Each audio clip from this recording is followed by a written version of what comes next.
Hello, hello, hello, everyone. It is a time of the alignment space. It is the time for us to align with our true self.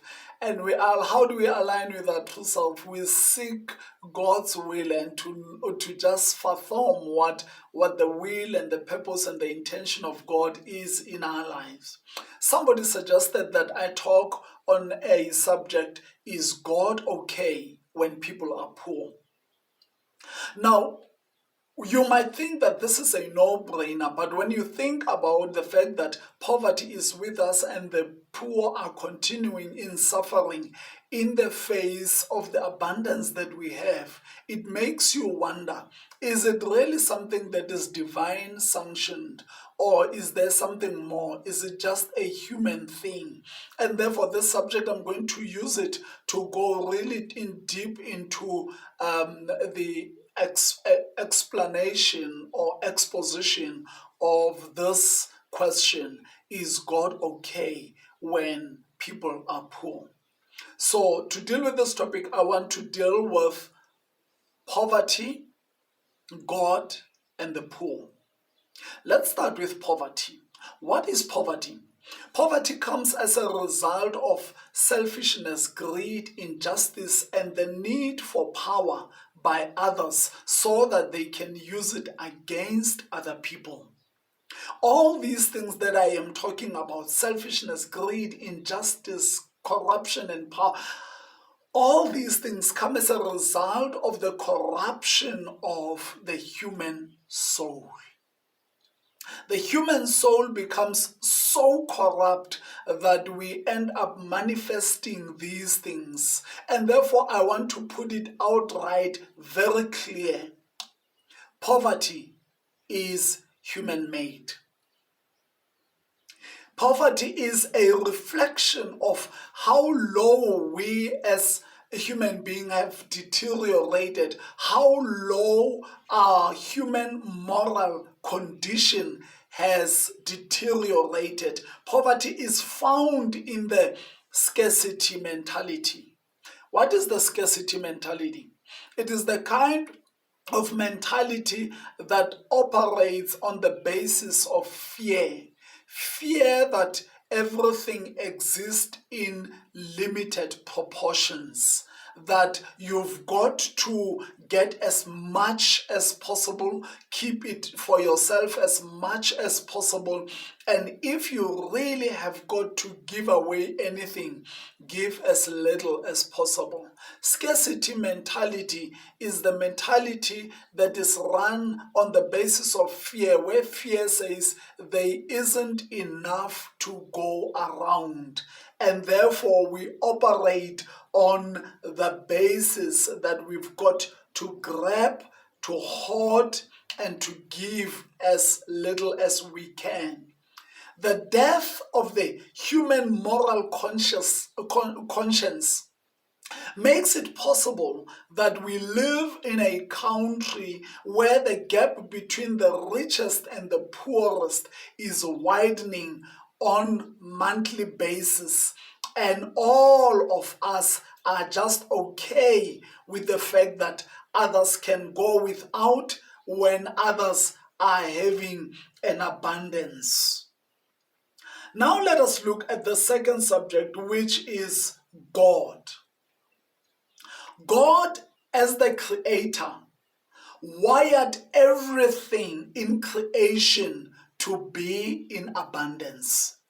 Friends, that is good news, because our creation has been wired in such a way that everything is produced and regenerates itself in abundance. Everything is created to regenerate, multiply, and be more. And therefore, there is more than enough to go with. There is more than enough for all of us to share the resources of our created order.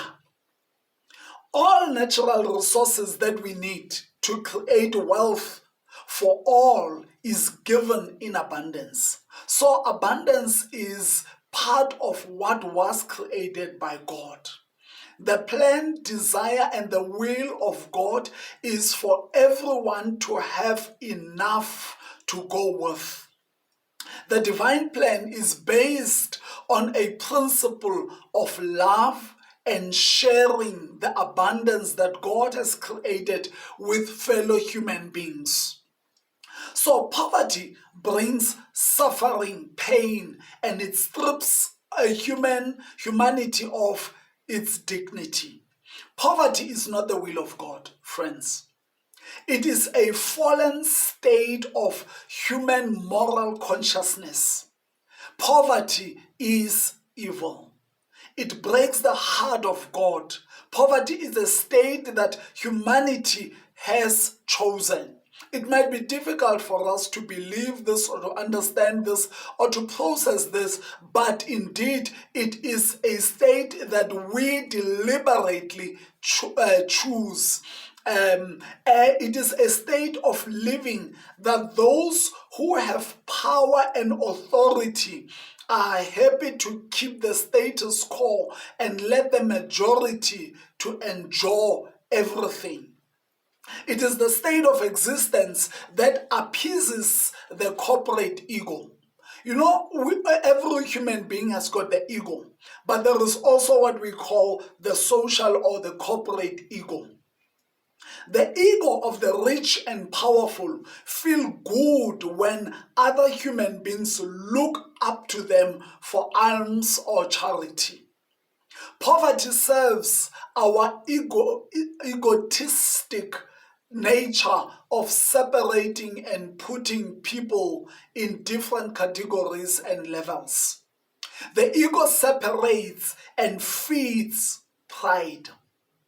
And the state of poverty serves to separate us and boost the pride of the ego against others.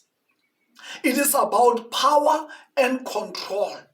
When the rich are hoarding and keeping everything for themselves, it boosts their ego because then they've got the power and the means to control and oppress other human beings.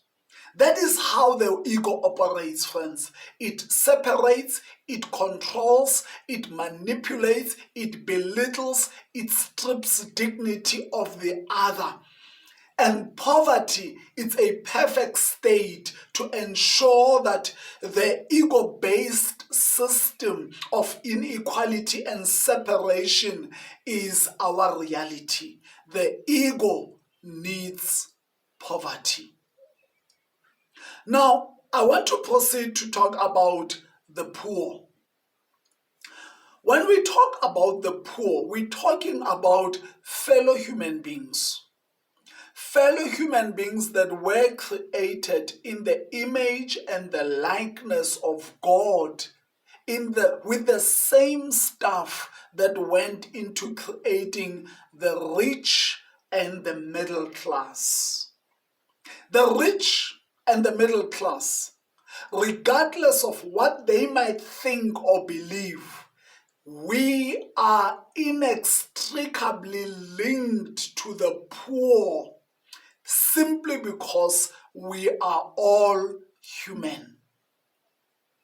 In our spiritual consciousness, when we possess a healthy spiritual consciousness, we become aware that as human beings, we are inextricably linked with everything and everyone. And therefore, we exist in this big, huge, universal network. There is a universal network that connects us with all of the created order, with other people, regardless of their race, their gender, their social class, or their economic class. And therefore, whatever affects the left affects the right. And therefore, we are one. And that is the principle that we need to understand. That is the philosophy or the vision with which we need to exist and understand.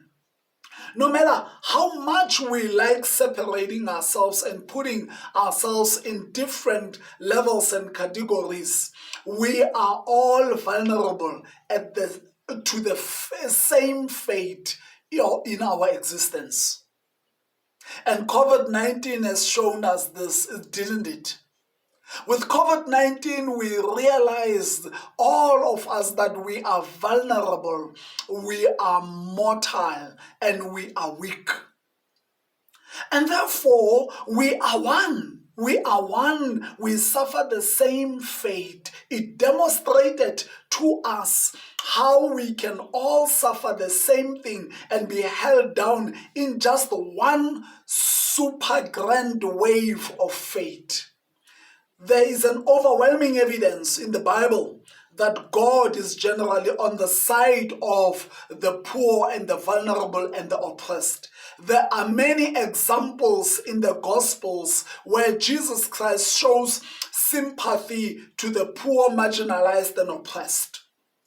This divine preferential choice of the poor is not because the poor are inherently righteous. The poor are not necessarily, naturally, and inherently holy and without mistakes, weaknesses, or sin. It is simply because God is a God of justice. God observes the principle of justice for all, regardless of their social and economic status. So whoever is on the receiving end of injustice and oppression will find an ally in God. When the poor are ill-treated, made to suffer, and abandoned by those who have got the power and the means to help them, God is in the same boat with the poor. The pain, hunger, and suffering of the poor brings grief and pain in the heart of Mother Justice. Mother Justice grieves and cries and breaks down when the poor are subjected to the injustice and the suffering that we subject them to. What is the gospel challenge? The gospel challenge, fundamentally, the challenge of the Bible or the biblical message, especially the gospel, is liberation and justice. God is primarily in the business of bringing liberation and justice to all humanity onto the created order. And this refers to the wholesome liberation of the mind, body, and soul.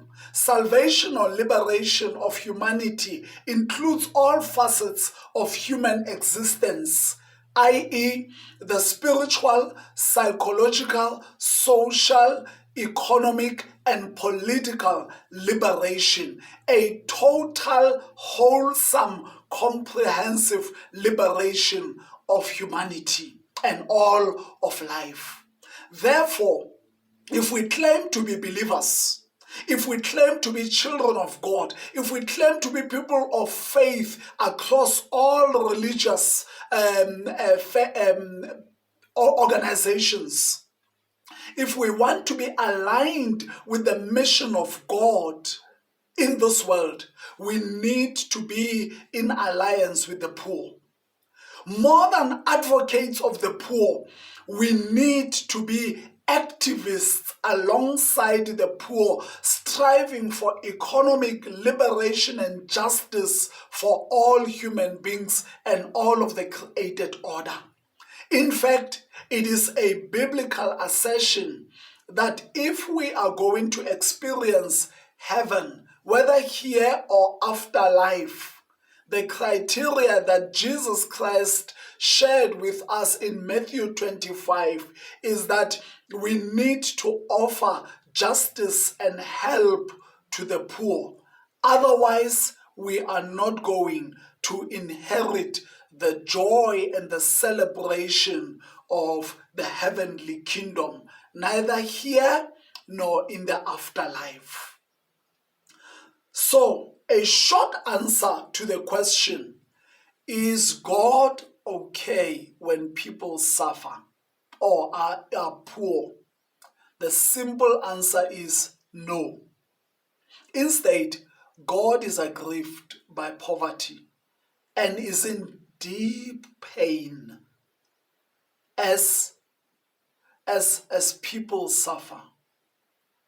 Therefore, the challenge and the call of the gospel and the Spirit and the Word and Christ is that let there be justice and liberation for the poor in our lifetime. May God bless us. Amen.